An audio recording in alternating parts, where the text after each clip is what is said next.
Okay na yung wag mo na lang gawin kaysa idadaan mo sa hindi tamang gawain. Ang kapal naman ng mukha mo.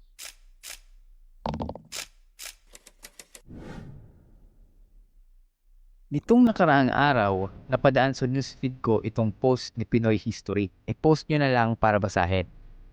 This is timely. Nangyayari ito ngayon. Meron nga namang mga tamad na content creators na gustong pagkapirahan ang gawa ng iba. Yung kukunin ng video mo at ilalapat lang ang mukha nilang nanonood, tapos content na nila. Yung mga inaasa sa follow to follow ang growth ng page nila, tapos wala namang kabuluhan ng content na ginagawa, pero nangunguna sa kakabantay ng kitaan. Yung kahit kaluluwa ipapakita, basta lang may manood at sumikat. Ito lang naman ang masasabi ko dito. Una, kung content creator ka, dapat marunong ka sanang magpahalaga sa content ng iba. Ginawa at pinaghihirapan nila yan para sa audience nila, hindi para nakawin mo. Lagyan mo ng mukha mong nanonood at i-post mo at pagkakitaan mo. Ang kapal naman ng mukha mo. Kung hindi mo kayang gumawa ng sarili mong content, baka hindi ka para dito. Okay na yung wag mo na lang gawin kaysa idadaan mo sa hindi tamang gawain. Pangalawa, kung content creator ka, hindi ka dapat umaasa sa follow to follow. O baka kasi yan din ang kinokontent mo. Ikaw umangat at kumita, pero yung tinuturuan mo na hindi katulad ng ginagawa mo, kamusta sila? Ito sana yung lagi mong isipin. Sa social media, pina-follow ka dahil worth it kang i-follow dahil sa kinokontent mo.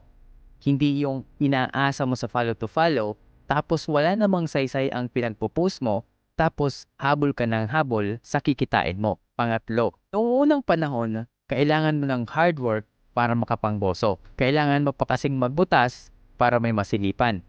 Ngayon, pag-swipe ka lang sa social media, marami ka ng puwet at os-os na makikita. Gagawin yan para mag-trending lang, tapos yung mga manyakol tuwang-tuwa at nagpipiesta sa comment section. Isipin mo, maipagmamalaki mo ba yan pagdating ng panahon? Oo, meron kang magandang katawan.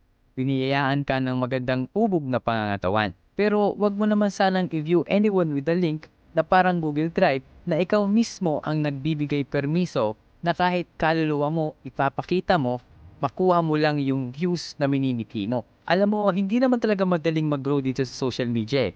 Pero kahit gawin mo yung maayos na paraan, pwede ka din namang sumikat. Pwede kang makilala at mag-trending sa maayos na paraan. Pwede ding nasa isip mo ngayon, bakit ba ako nangingialam? Pasensya na. Pero sa tingin ko, walang masamang mag-call out sa nakikita mong mali. Kung may platform ka, pwede ka din naman gumawa ng video na pinagtatanggol mo yung mga nasabi ko dito.